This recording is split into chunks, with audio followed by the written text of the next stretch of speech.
আসসালামু আলাইকুম রহমতুল্লাহ। আলহামদুলিল্লাহ রাব্বিল আলামিন। আল্লাহুম্মা সাল্লি আলা মুহাম্মাদ সাল্লিম। সুপ্রিয় হিসাব বিজ্ঞানের শিক্ষার্থীবৃন্দ, টিআর অ্যাকাউন্টিং ক্লাসে তোমরা সুস্বাগতম। স্বাগত জানাচ্ছি আমি তবিবর রহমান শেখ, সহকারী অধ্যাপক ও বিভাগীয় প্রধান, হিসাব বিজ্ঞান বিভাগ, তেজগাঁও মহিলা কলেজ, ফার্মগেট, তেজগাঁও, ঢাকা। প্রিয় শিক্ষার্থীবৃন্দ, আমি আজও তোমাদের সঙ্গে আলোচনা করব হিসাব সমীকরণ নিয়ে। এটি আমার হিসাব সমীকরণের উপর সপ্তম ক্লাস। আর আজ আমি তোমাদের আলোচনা করব তোমাদেরই পাঠ্য বইয়ের 5 নম্বর অঙ্কের আলোকে। আজও আমি তোমাদের পোস্টিংগুলো শেখাবো, লেনদেনগুলো হিসাব সমীকরণে কিভাবে পোস্টিং দেওয়া হয়। তাহলে আমরা শুরু করি।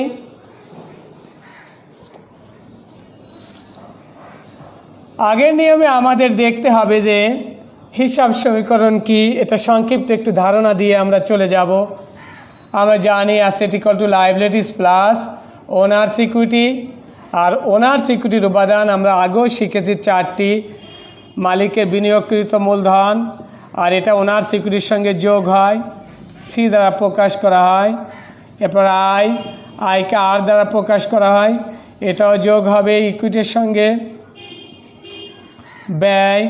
ব্যয়কে সি দ্বারা প্রকাশ করা হয়, এটা ওনার্স ইকুইটি বা ইকুইটি থেকে বিয়োগ হবে। সর্বশেষ উত্তোলনকে আমরা ডি দ্বারা প্রকাশ করি, আর উত্তোলন কি হয়, ইকুইটি থেকে বাদ যায়। ওনার্স ইকুইটিকে শুধু ই দ্বারাও প্রকাশ করা যায়, তোমাদের বই ই দ্বারা প্রকাশ করেছে।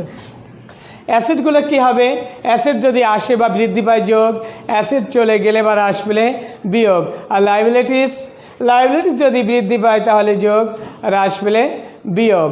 আর এই যে আমরা লিখেছি এখানে বেশ কয়েকটা আইটেম, এক মূলধন আর আয় ইকুইটির সঙ্গে যোগ, আর ব্যয় আর উত্তোলন ইকুইটি থেকে বিয়োগ।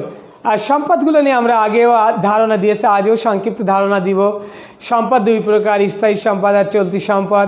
স্থায়ী সম্পদগুলো হলো সুনাম, আমরা এখানে আনবো না, ভূমি ও দালান কোঠা, কলকবজা, যন্ত্রপাতি, আসবাবপত্র, সরঞ্জাম ইত্যাদি।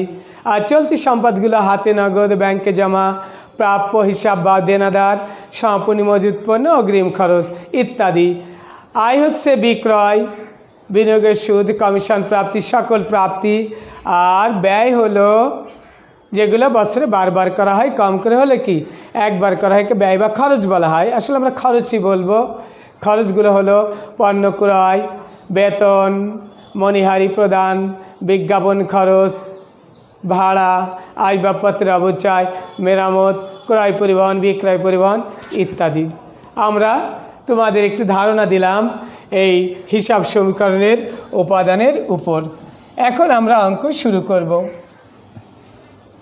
অঙ্ক শুরু করলে আমাদের যে কথাটা আগেও বলেছি যে আমাদের ক্লাসগুলো খুব মনোযোগ দিতে হবে, খুব মনোযোগ দিয়ে বুঝতে হবে। যে আমরা লিখে ফেলি ইকুইটির উপাদান, অর্থাৎ মালিকানা সত্ত্বের উপাদানটা আমরা লিখে ফেলবো।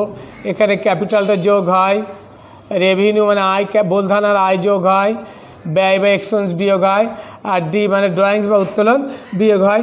এটা আমরা জাস্ট লিখে রাখলাম আমাদের বোঝার সুবিধার্থে। আমরা ছক টেনে ফেলি।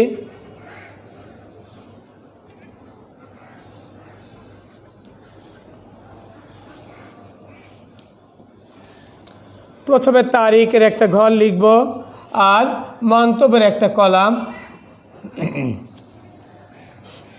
এখন আমাদের সমান সমান লিখতে হবে। আমরা একটু ঘরগুলো আজ আগে টেনে ফেলি, কারণ সম্পদ এবং দায়ের পরিমাণ একটু বেশি, পরে যে সমস্যা হয়ে যায় আমাদের। সম্পদ এখানে আছে 4টি সম্পদ। আমরা 4টি সম্পদের জন্য 4টি কলাম রাখবো। তোমরা এরকম ফোঁটা ফোঁটা দিয়ে নেবে, ডট ডট দিয়ে নিলে তাহলে তোমাদের টানতে সহজ হবে। নগদের কলামটা একটু বড় রাখলাম, কারণ এটি বারবারই আসে। আর দায়ের পাশে আমাদের এসেছে একটা দায় আর মালিকানা সত্ত্ব। আমরা মালিকানা সত্ত্বের কলামটা রাখলাম। আর দায়ের জন্য একটি কলাম রেখে দিলাম। তোমরা সবসময় এটা পেন্সিল দিয়ে আঁকবে, একটি কলাম সবসময় তোমরা বেশি রাখবে। কারণ কি, তোমরা পেন্সিল দিয়ে আঁকলে যদি কোনো একটা কলাম বেশি রাখো, কোনো কারণে মাঝখানে যদি বাড়াতে হয়, তাহলে তোমরা কি করতে পারবে, এটাকে 2 ভাগ করে বাড়াতে পারবে। এই জন্য এই কলামটা বড় রাখবে। আমরা 2টা কলামই রেখে দিলাম, যেটা লাগবে না লাস্টে আমরা মুছে দিব। অ্যাসেট সমান লাইবিলিটিস প্লাস ওনার ইকুইটি বা শুধু ইকুইটি। এটা মন্তব্যের জায়গাটা একটু ছোটো হয়ে গেল অঙ্কটা বড় হওয়ার কারণে। আমরা আগের নিয়মে শিখব, প্রতিটি লেনদেনের আমরা পক্ষ দুটি নির্ণয় করব, এরপর পোস্টিং দিব। দেখো প্রথম অঙ্কটা একটু বড়। জানুয়ারি 1 নগদ টাকা এবং আসবাবপত্র নিয়ে ব্যবসা শুরু করলো। তাহলে পক্ষ দুটি কী কী দেখো, নগদান একটি পক্ষ, আসবাবপত্র নগদান ডেবিট, আসবাবপত্র ডেবিট, আর মালিকের মূলধন কি ক্রেডিট। টাকা কত, নগদান আছে 1,20,000, আসবাবপত্র আছে 70,000, মোট মূলধন আসবে 1,90,000। এখন আমরা পোস্টিং দিব। এটা আছে 2017 জানুয়ারি 1। পোস্টিংটা কিভাবে দিব আমরা একটু দেখি। নগদ এখানে লিখে ফেললাম, নগদ, আসবাবপত্র লিখে ফেললাম। তাহলে আমরা একটু দেখি, নগদ বৃদ্ধি পেয়েছে 1,20,000, এটা নগদের সঙ্গে যোগ হবে। আসবাবপত্র বৃদ্ধি পেয়েছে 70,000, এটা আসবাবপত্রের সঙ্গে যোগ হবে। আর পুরো টাকা মূলধন বৃদ্ধি পেয়েছে। আর আমরা জানি মূলধন বৃদ্ধি পেলে এই যে মূলধন ক্যাপিটাল ইকুইটির সঙ্গে যোগ হয়। আমরা এখানে ইকুইটিটা লিখে ফেললাম, ইকুইটি বা মালিকানা সত্ত্ব। মোট কত, 1,90,000, এখানে 1,90,000 যোগ হবে। এখানে তোমরা লিখবে বিনিয়োগ। জানুয়ারি 1, এরপর হচ্ছে জানুয়ারি 1, আবারও জানুয়ারি 1। সেখানে বলেছে প্রাইম ব্যাংকে 50,000 টাকা জমা দিয়ে হিসাব খোলা হলো। এখানে পক্ষ দুটি কী কী, ব্যাংকে যদি হিসাব খোলা হয় তাহলে ব্যাংকের টাকা বৃদ্ধি পাবে, তাহলে ব্যাংক একটি পক্ষ। আর ব্যবসা থেকে নগদ টাকা চলে গিয়েছে, নগদ টাকা যদি চলে যায় তাহলে নগদ একটি পক্ষ। তাহলে জাবেদা কী হবে, ব্যাংক ডেবিট নগদান ক্রেডিট। আমরা একটু লিখে ফেলি পক্ষ দুটি।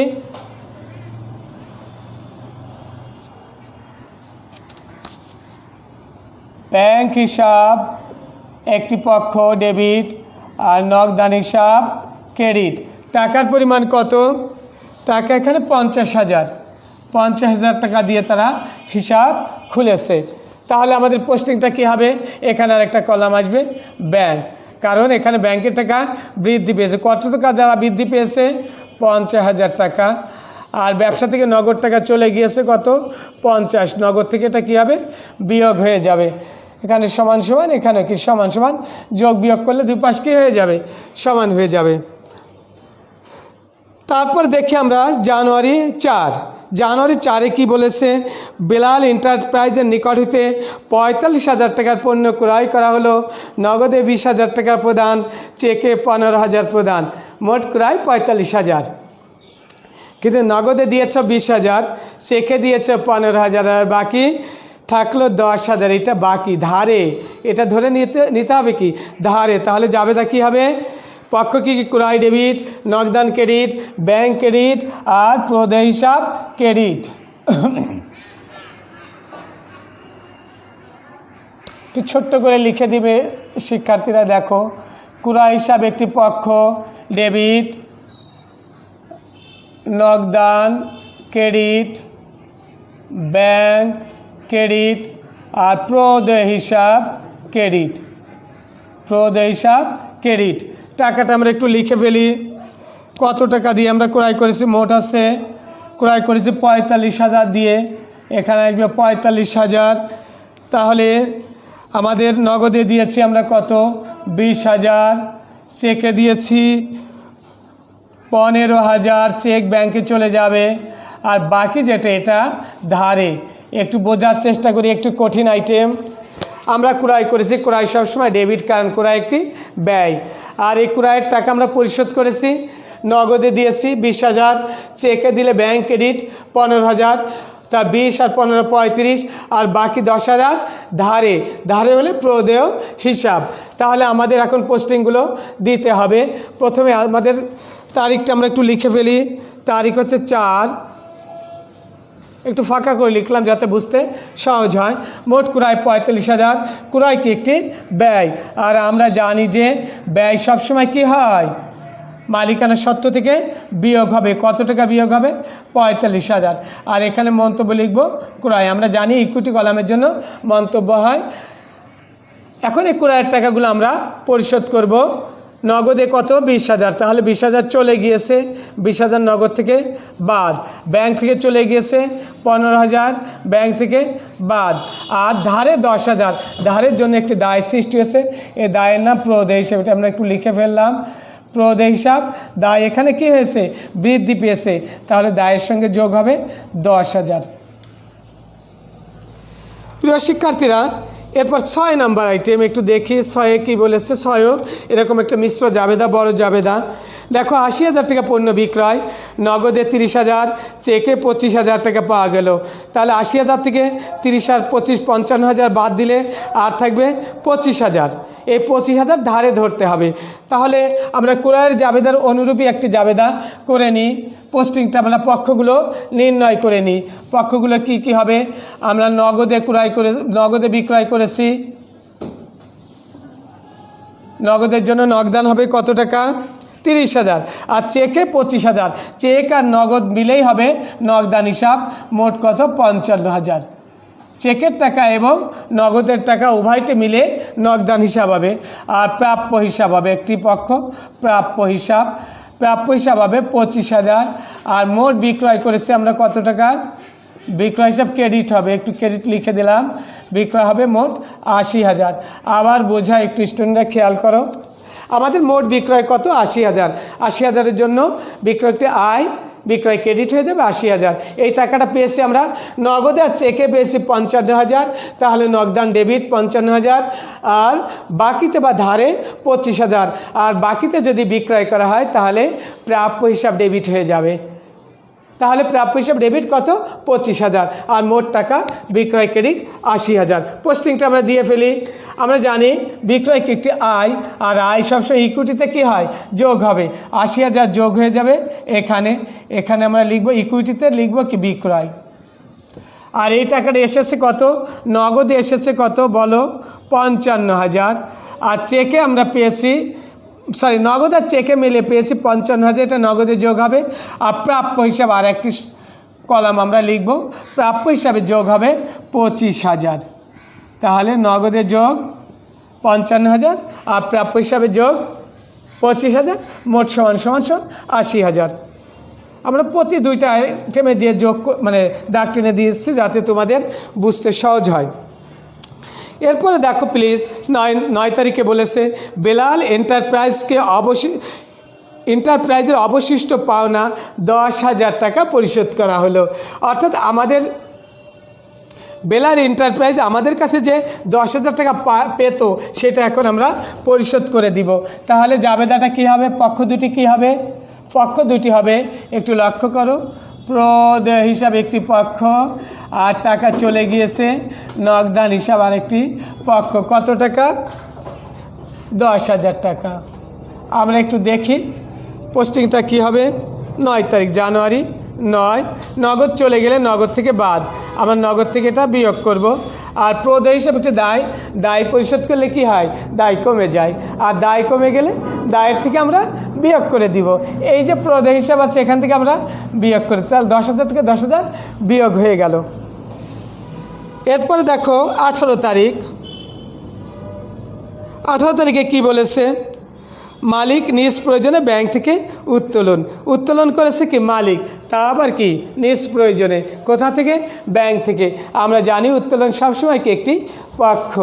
আর টাকা চলে গিয়েছে কোথা থেকে বলো তো প্রিয় শিক্ষার্থীরা? ব্যাংক থেকে। ব্যাংকের টাকা হ্রাস পেয়েছে, এ কারণে ব্যাংকও একটি পক্ষ।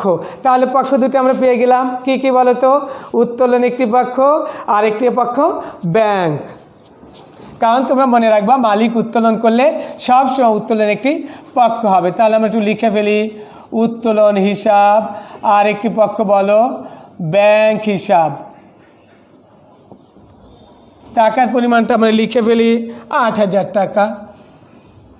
আর আমরা পোস্টিং দিয়ে উত্তোলন, উত্তোলন আমরা এর আগেও শিখেছি, উত্তোলন ইকুইটির একটা উপাদান। তাহলে ইকুইটি থেকে বাদ যাবে কত টাকা? 8,000। আর উত্তোলনের ফলে টাকা চলে গিয়েছে, কোথা থেকে গিয়েছে? ব্যাংক থেকে। তাহলে ব্যাংক থেকে এটা বাদ হবে কত? 8,000। তাহলে পোস্টিংটা কি হলো? ইকুইটি থেকে বাদ, আবার উত্তোলন থেকে ব্যাংক থেকে বাদ, এখানে লিখতে হবে। আমরা জানি, কি জানি বলো তো তোমরা? আমরা জানি ইকুইটি থেকে যে আইটেম যোগ বিয়োগ হবে সেটা অবশ্যই মন্তব্য কলামে লিখতে হবে। এটা মন্তব্য। শেষ আইটেম 28 তারিখ।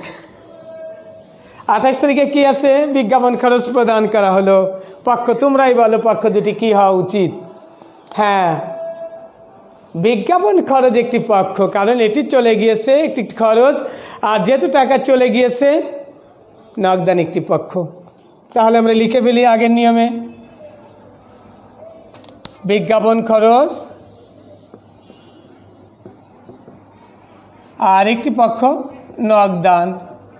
টাকার পরিমাণটা একটু দেখে নিই, 8,000, এটাও 8,000 টাকা। পোস্টিংটা কি হবে? আমরা জানি খরচ সবসময় কি হয়? মালিকানা সত্ত্ব থেকে বাদ যাবে। আর টাকা যেহেতু চলে গিয়েছে, এটা নগদ থেকে বাদ যাবে।